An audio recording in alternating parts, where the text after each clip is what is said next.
You're out! What? An incredible failure of getting fired from your own company. An entrepreneur who overcame this failure and achieved success, Steve Jobs. Today, let's explore his life's journey. On February 24th, 1955, he was born in Los Altos, California. Right after birth, he is put up for adoption. Thank you for taking care of my son. As a kid, he was a troublemaker and constantly played pranks during class.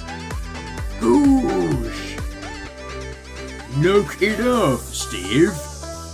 Age 13, wanting some parts to build his frequency counter, he brazenly cold called the company.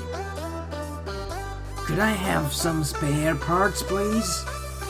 Of course, if you are interested in electronics, why don't you come and work for us? Are you sure? He learned and gained a lot through this part-time job. Then, at 16, he met Steve Wozniak, who would later become his business partner. This is our original blue box. It's amazing. We can make big bucks. He graduates from high school and enrolls in Oregon's Reed College. However, this isn't what I wanted to learn. I don't want to waste my parents' hard-earned money on something meaningless like this. And drops out after just one semester. Jobs shows up at the doorstep of Atari, the video game maker. I'm not leaving until you give me a job. Alright. But you're only getting $5 an hour though. After being hired, Jobs rarely bath and roam around the office in bare feet. Look, it's that jerk. He's so scruffy looking. Jobs had a lot of eccentricities such as these. At times, they helped him, but other times, they caused conflicts. 1975, Wozniak invents Apple. Jobs decides to form a company to sell this revolutionary product. Apple One is phenomenal. We've got to make this business a success. Absolutely. Jobs sold his beloved car and Wozniak sold his precious scientific calculator. This is how Apple Computer Company came into existence. After Apple I was released, Apple II followed and they both became widely popular. Sales of Apple II hit 2 million units. We're on the right track. Jobs was able to earn a $256 million fortune. One day, he pays a visit to Palo Alto Research Center. While he's there, he becomes fascinated with the GUI in Alto's hardware. This is exceptional. It's revolutionary. Jobs considers using this system for the next project. However, tensions between him and his employees were gradually rising around this time. I'm telling you that designing in this way is better. You are not in charge of the software department.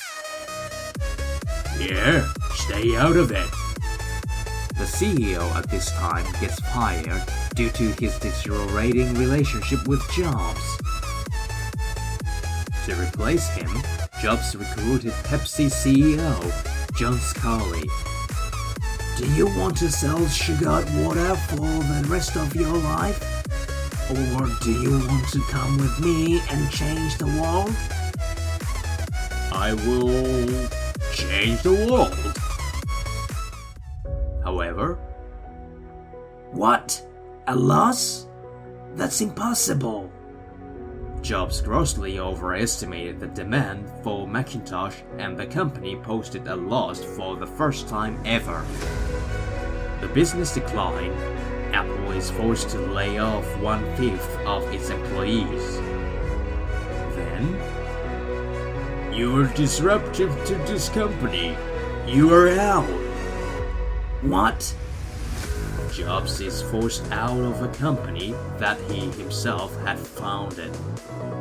Am I useless now? He was devastated by this massive failure, but No, I'm not gonna give up. I just have to start over and launch a new company from scratch. Jobs gets back on his feet and launches a new company, Next. While working on his new endeavor, he meets Lawrence Powell at a lecture, falls in love, and starts a relationship. There's no other man this passionate. I promise to make you happy. They got married in 1991, and later in September, their first son, Reed, was born. While working on Next, Jobs launches a movie-related company and named it Pixar. Yep, that Pixar. We're gonna create animated films using these products. The company made a deal with Disney and created a movie, earning them a large profit. A huge turnaround from his failure. And at last, he returns to Apple, where he'd been roasted. So glad you're back. We've been struggling ever since you left. After returning to Apple, he develops his most iconic products, iPod and iPhone. A cell phone that functions like a computer? And yet, it's not buggy at all and super easy to use. These are innovations that truly had a global impact. But in the midst of all this, Jobs is diagnosed with pancreatic cancer. Before he passed away, he delivered a commencement speech at Stanford's graduation ceremony. I never graduated from college. Truth be told, this is the closest I've ever gotten to a college graduation. In his speech, he states, You cannot connect the dot looking forward. You can only connect them looking backward. So, you have to trust that the dots will somehow connect in your future. October 5th, 2011. Due to the complication from cancer, he passed away at his home, surrounded by his family. He didn't let monumental failure of getting fired from his own company defeated him and managed to find success. Surely, because he believed that eventually the dot will somehow connect. Mistakes and failure shouldn't discourage us from tackling future challenges. He inspires us to this day.